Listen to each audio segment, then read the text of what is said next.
It's approximately 5 a.m. This is my official 100th video. So for those of you out there who are curious as to why I stopped making videos sort of in this style, my answer would have to be, well, videos like this. It's hard to maintain a level of optimism if you're paying attention to what's going on in the world. And I can understand the mentality that a lot of people have where they pretty much just tune everything out. That seems like a reasonable response, because pretty much when you take a look around, we live in a world where batshit insanity is pretty much the status quo. In regards to the catastrophe in the Gulf, I'd just like to point out that the real tragedy isn't the oil spill, the oil leak.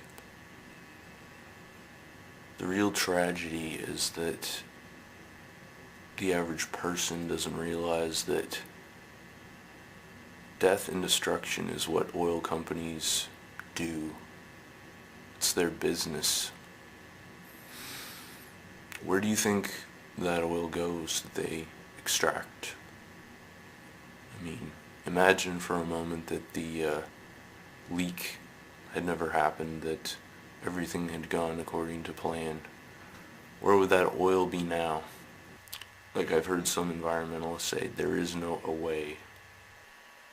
It seems like pretty much no matter what I say, it's going to sound trivial in comparison to the reality of this ecological disaster.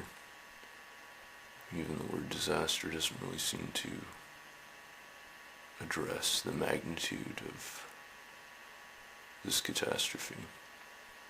The Gulf oil catastrophe is basically the result of utilizing oil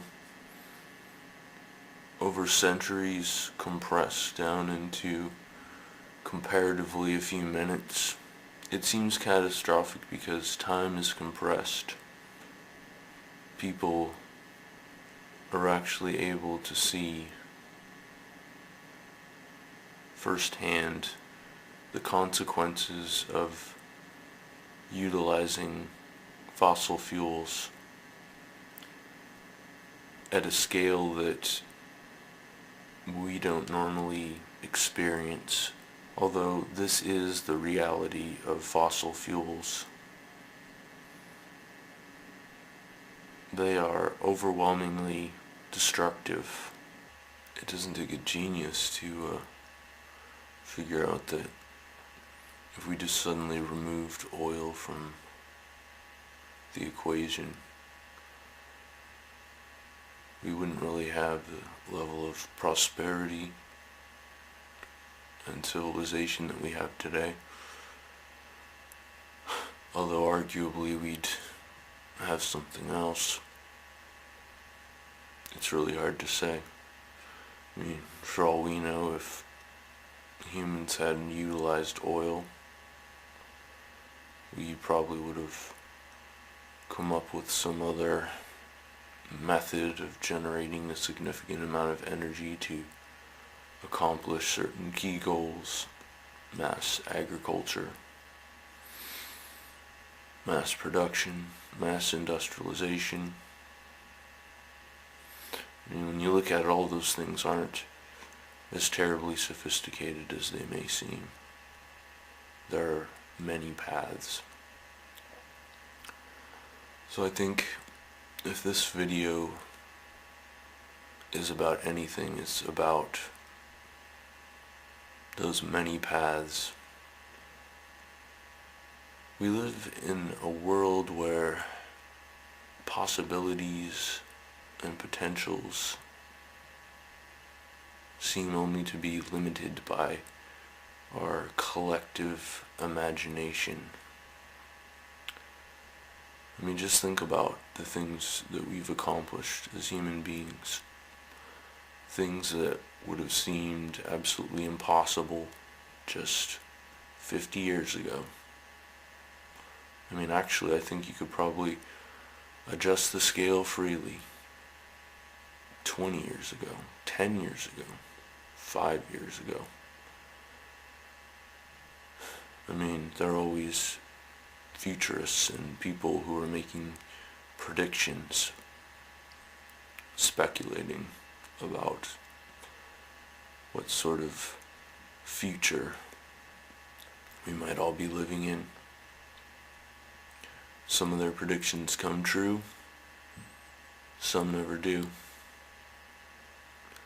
But it seems like for the most part, no matter what we decide to do, it's within our grasp as a species.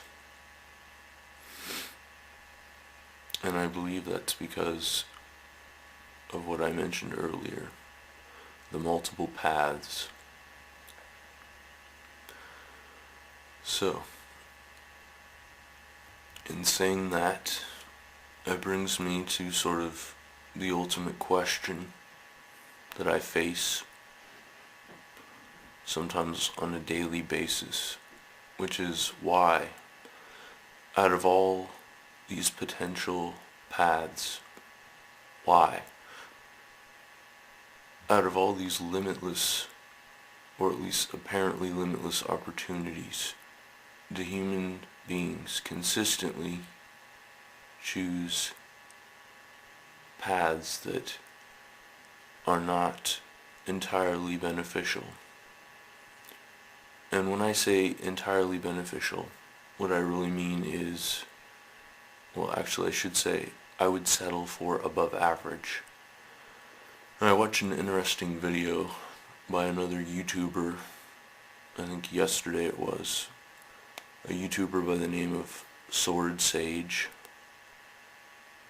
and he was talking about technology. His video was actually a response to another YouTuber who he'd been having a discussion with, and it really got me thinking. I'd also been thinking about this quite heavily recently myself, this sort of timeless debate about the ultimate value of technology. And I started to make some notes about this a while back, and after watching his video I refined those notes a little. And I started with this process of creating 3 classes of technology. One is inherently passive, another is inherently beneficial, and the third is inherently detrimental. But no, it really is not black and white. There aren't 3 types of technology. There's just one type of technology, and that is one that is all 3 of those things. All technology is both beneficial and detrimental. So we're kind of back at square one. We're just back to the old risk assessment, the cost/benefit analysis. Is on average, is any given piece of technology more beneficial than it is detrimental, or less beneficial than it is detrimental? And if it's less, we probably shouldn't be using it. If it's more, by just a little bit, you probably shouldn't be using it. If it's exceedingly more, then we should probably think really hard about the consequences of using it. If it's overwhelmingly beneficial, then we should probably use it, but we should measure and analyze that usage in the most comprehensive and holistic manner possible to make sure that it is in fact overwhelmingly beneficial and will remain so into the foreseeable future.